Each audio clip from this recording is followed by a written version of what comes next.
الحمد لله رب العالمين، والصلاة والسلام على أشرف الأنبياء والمرسلين، أما بعد. نتكلم في هذا اليوم عن أركان الصلاة وواجباتها. المراد بالركن هو ما يجب على المكلف أن يأتي به، وهو جزء من الصلاة.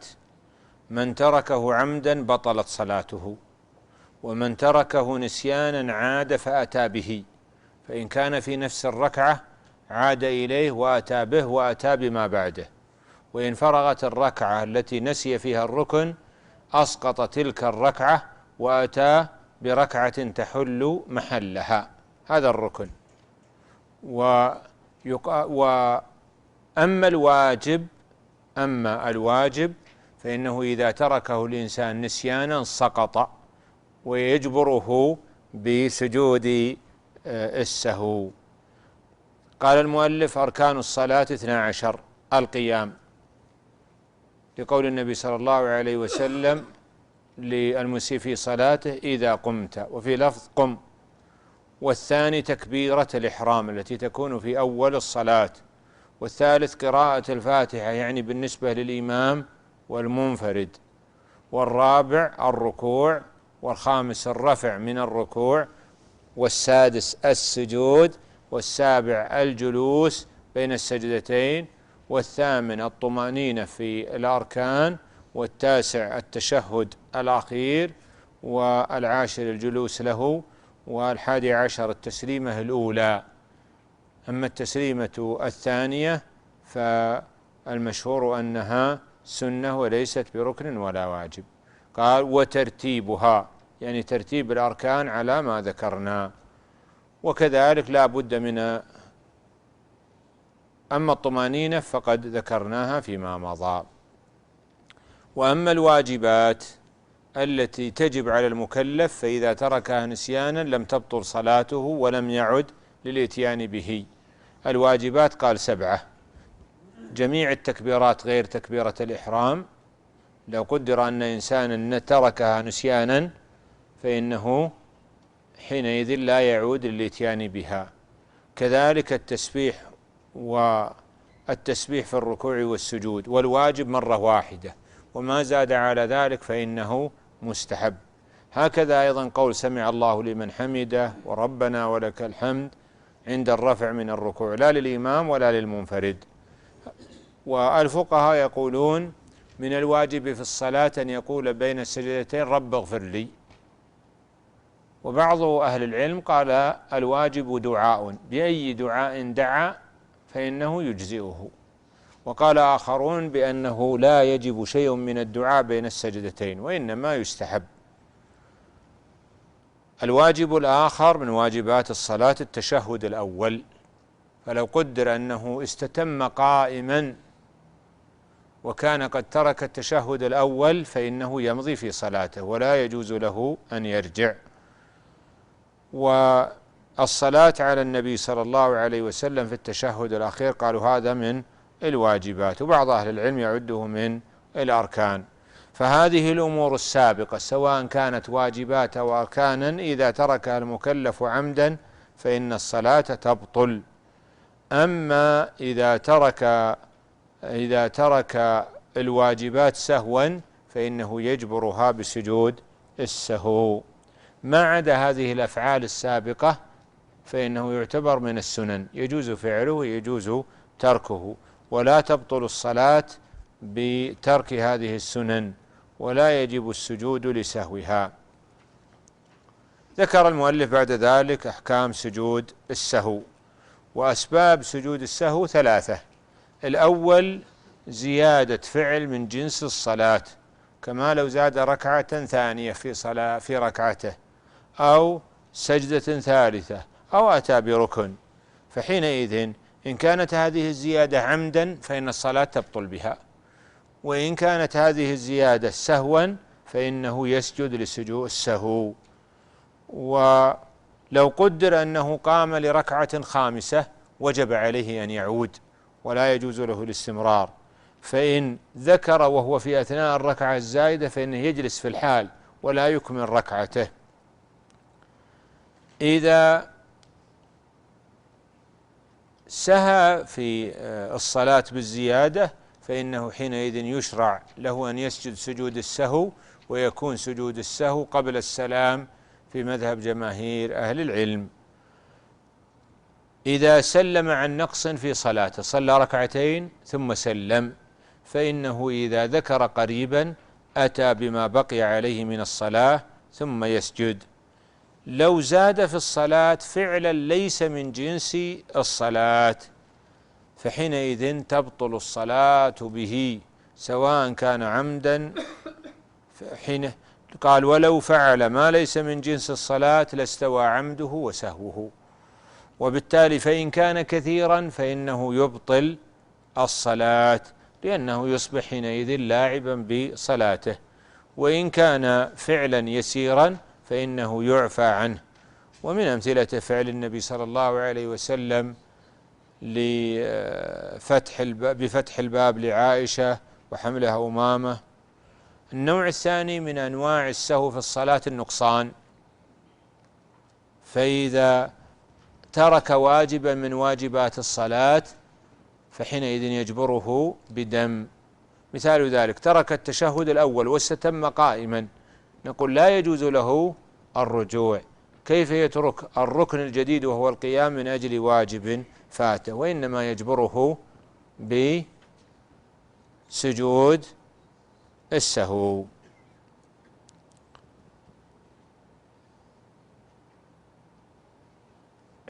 إذا نسي ركنا فذكر ذلك الركن قبل شروعه في قراءة الركعة الأخرى فإنه يرجع ويأتي بما بعده. وإذا لم يذكر نسيانه وإنقاصه للركن إلا بعد البدء في قراءة الفاتحة فحينئذ يسقط الركعة التي ترك منها الركن. قالوا إنسان صلى الظهر فنسي 4 سجدات من 4 ركعات، فحينئذ يسجد في الحال ونعد له ركعة واحدة، وما بقية الركعات فإنها لا قيمة لها. الضرب الثالث من أسباب سجود السهو الشك. إذا شك في ركن من الأركان هل فعله أو لم يفعله، هل ركع أو لم يركع، فالأصل أنه لم يركع. إن شك في عدد الركعات فإنه يعتبر العدد الأقل، لقول النبي صلى الله عليه وسلم إذا شك أحدكم في صلاته فلم يدري كم صلى 3 أو 4 فليطرح الشك وليبني على ما تيقن ثم يسجد سجدتين قبل أن يسلم، رواه مسلم. ظاهر هذا الكلام أنه سواء غلب عليه أحد الاحتمالات أو تساوت، وهذا الكلام عندهم في المنفرد والمسبوق. أما الإمام فإن كان عنده غالب ظن فإنه يعمل بغالب ظنه، وإن لم يكن عنده غالب ظن فإنه يبني على اليقين وهو الأقل، لورود حديث ابن مسعود في هذا الباب لقول النبي صلى الله عليه وسلم إذا شك أحدكم في صلاته فليتحرى الصواب وليتم ما بقي عليه ثم يسجد سجدتين. والأظهر أن المأموم والإمام والمنفرد في ذلك سواء، إذا كان عندهم غالب ظن عملوا بغالب الظن ثم شرع لهم سجود السهو، إذا لم يكن عندهم غالب ظن فإنهم يعملون باليقين وهو الأقل. من سهى في صلاته أكثر من سهو فيكفيه سجدتان. الأصل في سجود السهو أن يكون قبل السلام، لأن هذا هو المنقول عن النبي صلى الله عليه وسلم كثرة. ويستثنى من ذلك 3 أحوال. الحال الأول إذا سلم في أثناء صلاته فإنه يسجد يكمل صلاته ويسجد بعد السلام لحديث ذي اليدين. الحال الثاني إذا شك في الصلاة فبنى على غالب ظنه فإنه يشرع له أن يسجد بعد السلام. الحالة الثالثة إذا نسي سجود السهو قبل السلام فإنه يسجد للسهو بعد السلام. ماذا يفعل؟ يسلم بعد التشهد ثم يكبر ثم يسجد سجدتين ثم يسلم بدون تشهد. فقهاء الحنابلة يقولون بعد سجود السهو يتشهد مرة أخرى، وورد في هذا حديث لكنه ضعيف الإسناد. الإمام يتحمل عن المأموم السهو الوارد في أثناء الصلاة. إذا سهى إمامك ماذا تفعل؟ وإذا رأيت أن الإمام نابه شيء في الصلاة فماذا تفعل؟ تنبهه. الرجال ينبهون بالتسبيح والنساء ينبهن بالتصفيق. ذكر المؤلف بعده صلاة التطوع، والمراد بها الصلاة التي أمر الشارع بها أمرا غير جازم، بحيث يثاب فاعلها ولا يعاقب تاركها. قال التطوع على 5 أضرب. الأول السنن الراتبة، قيل لها راتبة لأنها مرتبطة بالصلوات ال5 المفروضة، ولأنها تقضى إذا فاتت. ما هي هذه السنن الرواتب؟ جاء في حديث ابن عمر قال 2 قبل الظهر، وفي حديث عائشة 4 ركعات قبل الظهر، 2 بعد الظهر، 2 بعد المغرب، 2 بعد العشاء، 2 قبل الفجر. فهذه سنن رواتب إذا فاتت شرع للإنسان أن يقضيها. إذا آكد هذه الصلوات سنة الفجر، لأن النبي صلى الله عليه وسلم كان يحافظ عليها سفرا وحضرا، ويستحب تخفيف سنة الفجر، لأن هذا هو سنة النبي صلى الله عليه وسلم. قالت عائشة كان صلى الله عليه وسلم يخفف 2 قبل الصلاة. أيهما أفضل في الصلاة؟ النوافل، السنن الرواتب أن تفعل في البيت أو في المسجد. قال النبي صلى الله عليه وسلم أفضل صلاة الرجل في بيته إلا المكتوبة، حتى بالنسبة ل2 المغرب. النوع الثاني من أنواع السنن الوتر، وهو من صلاة الليل، ووقته ما بين صلاة العشاء إلى صلاة الفجر، وأقله 1، لقول النبي صلى الله عليه وسلم فإذا خشيت الصبح صل 1، وأكثره أكثر الوتر 11 ركعة. تلاحظون أن الوتر غير قيام الليل، غير صلاة النافلة. أدنى الكمال في الوتر 3 بتسليمتين. ما حكم صلاة الوتر؟ الجمهور على أنها سنة، والحنفية قالوا هي واجب. ويرد على الجمهور ويرد على الحنفية بأن النبي صلى الله عليه وسلم سئل عن الواجب من الصلوات فقال 5 صلوات في اليوم والليلة.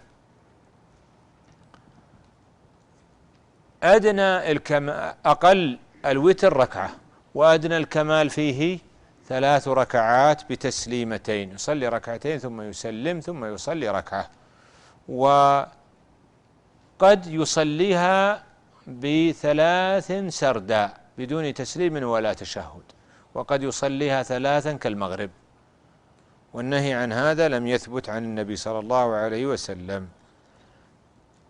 من الأمور المستحبة في الوتر القنوت، والأصل في القنوت طول القيام، والمراد هنا من أجل دعاء الله جل وعلا. النوع الثالث من صلوات التطوع التطوع المطلق، وهو الذي ليس له سبب وليس من الرواتب. وأفضل التطوع المطلق تطوع الليل، لقوله تعالى كانوا قليلا من الليل ما يهجعون، ولحديث أفضل الصلاة بعد الفريضة المكتوبة. النصف الأخير من الليل أفضل من النصف الأول، لأنه وقت نزول رب العزة والجلال، وهو فعل النبي صلى الله عليه وسلم. قال وصلاة الليل مثنى مثنى، يعني أن المصلي يصلي 2 2 يفصل بين كل ركعتين بتسليم. قال وصلاة القاعد على النصف من صلاة القائم. القاعد قد يكون عاجزا عن القيام فيحوز أجرا مماثلا لأجر القائم، ولكن إذا كان المصلي غير عاجز عن الصلاة قائما فصلى جالسا مع قدرته على الصلاة قائما، فحينئذ نقول تصح الصلاة وله نصف الأجر. النوع الرابع من أنواع التطوع بالصلاة ما تسن له الجماعة. قال وهي أنواع: أولها التراويح، والمراد به صلاة الليل، لقول النبي صلى الله عليه وسلم: من صام رمضان وقامه إيمانا واحتسابا غفر له ما تقدم من ذنبه. وصلاة التراويح مشروعة، وقد فعلها النبي صلى الله عليه وسلم في ليالي، وتوقف عن فعلها خشية من أن تفرض على أمته. وهكذا أيضا صلاة التهجد التي تكون في آخر الليل، فقد ثبت أن النبي صلى الله عليه وسلم صلاها بأصحابه ليالي من رمضان. مما تسن له الجماعة صلاة الكسوف، وصلاة الكسوف على كلام المؤلف أنها من المستحبات. وقال لأن النبي صلى الله عليه وسلم لما أخبر الوفد بأن الواجب عليهم 5 صلوات في اليوم والليلة لم يذكر صلاة الكسوف. وقال طائفة بأن صلاة الكسوف واجب، لأن النبي صلى الله عليه وسلم قال: فإذا رأيتم ذلك فافزعوا إلى الصلاة. متى تشرع صلاة الكسوف؟ طيب، كم مقدار صلاة التراويح؟ قال المؤلف: 20 ركعة تكون بعد العشاء في رمضان، وهذا هو مذهب أحمد والشافعي وأبي حنيفة. وقال مالك: المستحب 36. وقال بعض الفقهاء: المستحب أن تكون 11 ركعة. صلاة الكسوف ما سببها؟ ذهاب نور الشمس أو نور القمر، فإذا كان كذلك فإنه يفزع الناس إلى الصلاة، لأن النبي صلى الله عليه وسلم هكذا فعل، وقال: فإذا رأيتم منها، يعني من الشمس والقمر، شيئا فصلوا. هذه الصلوات يجوز أن تفعل فرادى كل إنسان لوحده، ويجوز أن يجتمعوا عليها. صفتها صفة صلاة الكسوف: يكبر ويقرأ الفاتحة وسورة طويلة، ثم يركع ركوعا طويلا، ثم يرفع رأسه ويقرأ الفاتحة مرة أخرى، ويقرأ سورة أخرى مرة أخرى، ثم يركع فيطيل الركوع، ثم يرفع، ثم يسجد سجدتين طويلتين، ثم يقوم فيفعل مثل ذلك في ركعته الثانية، فيكون 4 ركوعات و4 سجدات. النوع الثالث مما تسن له الجماعة من صلوات النفل صلاة الاستسقاء. ما معنى الاستسقاء؟ طلب السقيا من الله، وذلك أن المؤمن يستحب أن يقصر طلباته فلا يوجهها إلا لله عز وجل. ما هو سبب صلاة الاستسقاء؟ إذا أجدبت الأرض وانقطع النبات منها واحتبس القطر خرجوا مع الإمام. ما هي صفتهم؟ متخشعين، أي يستشعرون وقوفهم بين يدي الله، متبذلين لابسين الثياب غير الفاخرة، متذللين متضرعين، فيصلي الإمام بهم ركعتين كصلاة العيد. إذن صلاة الاستسقاء مثل صلاة العيد، لكن في صلاة الاستسقاء لا تشرع إلا خطبة واحدة. يستحب أن يكثر في خطبة الاستسقاء من الاستغفار وتلاوة الآيات القرآنية التي فيها استغفار، ثم بعد ذلك يدعو، ويحول الإمام رداءه ويحول الناس أرديتهم.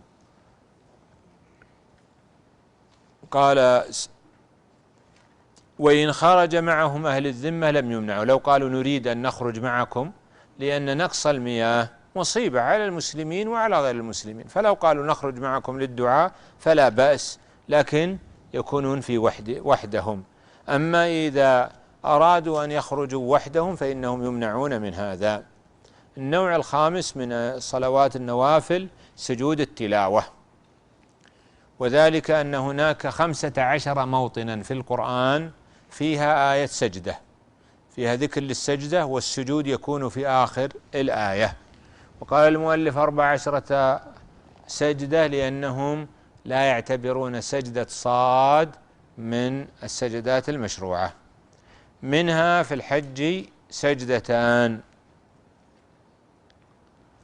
قال عمرو بن العاص: أقرأني رسول الله صلى الله عليه وسلم 15 سجدة، منها 3 في المفصل و2 في الحج.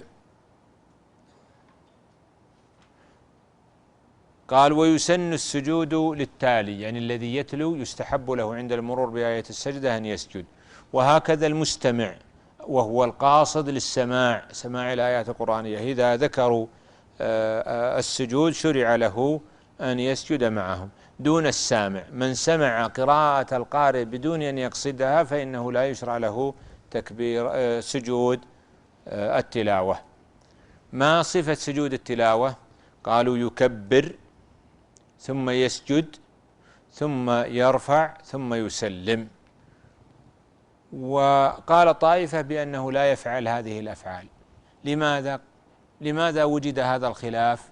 الخلاف سببه الاختلاف في سجود التلاوة، هل هو سجود حقيقي أو لا؟ هل هو صلاة؟ هو سجود حقيقي، لكن هل هو صلاة؟ فإن كان صلاة اشترطنا له الطهارة وأمرنا بستر العورة وقلنا لم يدخل إلا بتكبير ويجب عليه سجود. وإن قلنا سجود التلاوة ليس بصلاة كما هو الوارد عن ابن عمر، فلا يشترط له الطهارة من الحدث ولا إزالة النجاسة ولا ستر العورة ونحو ذلك. ثم ذكر المؤلف الساعات التي ينهى عن الصلاة فيها، وذلك لأن الشريعة تخشى من أن بعض الناس قد يقسو على نفسه فيكلفها بصلوات قد يعجز عنها. الصلوات التي نهي عن الصلاة فيها 5 صلوات.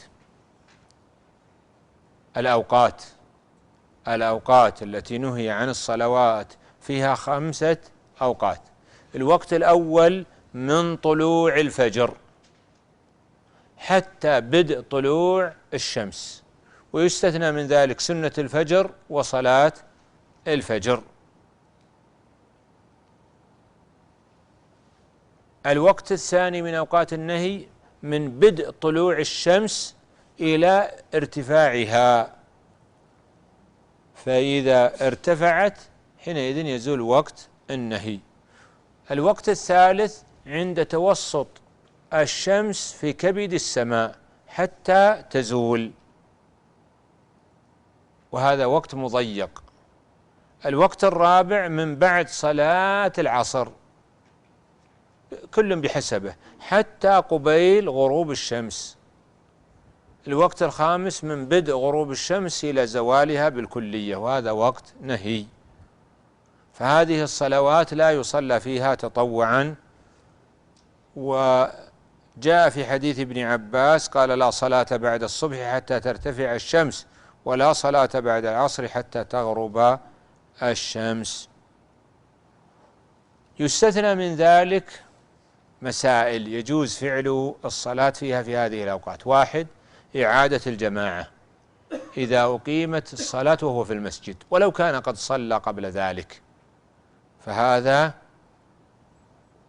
يشرع له أن يصلي في هذا الوقت ولو أنه وقت نهي. الحال الثاني سنة الطواف التي تكون بعده، لو قدر أنه لم يفرغ إلا في وقت النهي جاز له أن يصليها. الثالث في الصلاة على الجنازة، فإنه عند بعض أهل العلم يصلى عليه في أوقات النهي، والأظهر أنه لا يصلى عليه في وقت النهي الموسع، وإنما يصلي في وقت النهي المضيق. السنن الرواتب يستحب كيف؟ نعم، الصلاة على الجنازة أيضا مما يستثنى ويجوز أن يفعل في وقت النهي الصلاة على الجنازة. لا زال المسلمون يصلون على الجنازة بعد الفجر وبعد العصر، إلا في وقت النهي المضيق فلا تفعل فيه الصلاة على الجنازة لحديث عقبة بن عامر. كذلك قضاء السنن الرواتب في وقتين منهما، يعني أن أوقات النهي الموسع يجوز أن تفعل هذه الأمور: إعادة الجماعة، ركعتا الطواف، الصلاة على الجنازة، قضاء السنن الرواتب. ما هما الوقتان اللذان الموسعان؟ هما ما بعد الفجر وما بعد العصر حتى قبيل طلوع الشمس وقبيل الغروب. أما قضاء الصلوات المفروضة فإنه مشروع في جميع الأوقات، لقول النبي صلى الله عليه وسلم: من نام عن صلاة أو نسيها فليصلها إذا ذكرها لا كفارة لها إلا ذلك.